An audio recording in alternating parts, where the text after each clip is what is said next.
It's about சினிமாவில் இந்த இப்படின்னு ஒரு விஷயம் பார்க்க பெற முடியும். பார்த்திங்கன்னா எல்லாருக்குமே தெரியும், லாஸ்ட் ஃபியூ டேஸாகவே வந்து சோஷியல் மீடியாவில் இந்த நியூஸை வந்து கேள்விப்பட்டிருப்பீங்க. ஸோ சிவகங்கையில் லாக்கப்பில் வந்து அந்த நடந்த ஒரு மரணம் தொடர்பாக வந்து பார்த்திங்கன்னா ஏகப்பட்ட நியூஸ் வந்து பார்த்துருப்பீங்க. ஸோ அந்த ஒரு இழப்பு வந்து பார்த்திங்கன்னா யாருனாலையும் வந்து ஏற்றுக்கவே முடியல. ஏன்னா ஒரு விசாரணைக்காக கூட்டிகிட்டு போய் அப்படி இறந்துட்டாங்க அப்படிங்கும்போது அந்த ஒரு ஃபேமிலிக்கு வந்து எவ்வளோ பெரிய ஒரு இழப்பு அப்படிங்கிறது எல்லாருக்குமே வந்து தெரியும்.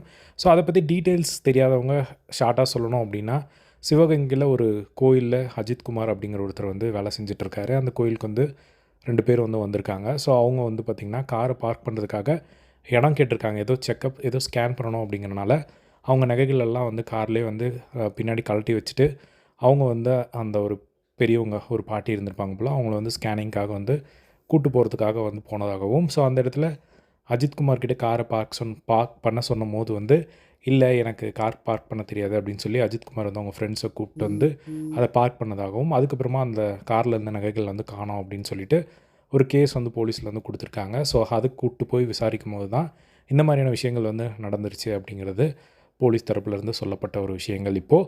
ஸோ அந்த ஒரு விஷயம் நடந்ததுக்கப்புறமா தலைவர்கள் எல்லாமே வந்து கண்டனம் தெரிவிச்சிருந்தாங்க. ஸோ விசாரணைக்காக கூட்டிகிட்டு போயிட்டு ஒருத்தர் எப்படி பண்ணுறது அப்படிங்கிறது ரொம்ப தவறான விஷயம் அப்படின்னு சொல்லிட்டு தமிழ்நாடு கவர்மெண்ட் சைட்லேருந்து நிறைய ஸ்டெப் எடுத்து நிறைய விஷயங்கள் பண்ணியிருந்தாங்க.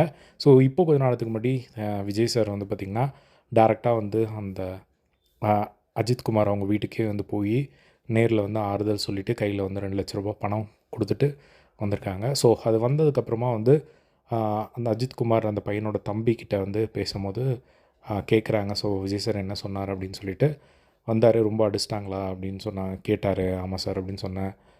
சரி தைரியமாக இருங்க. ஸோ எதாவது என்ன ஹெல்ப் வேணும்னாலும் நிர்வாகிகள்கிட்ட சொல்லுங்கள், அவங்க ஹெல்ப் பண்ணுவாங்க உங்களுக்கு அப்படின்னு சொன்னாங்க விஜய் சார்.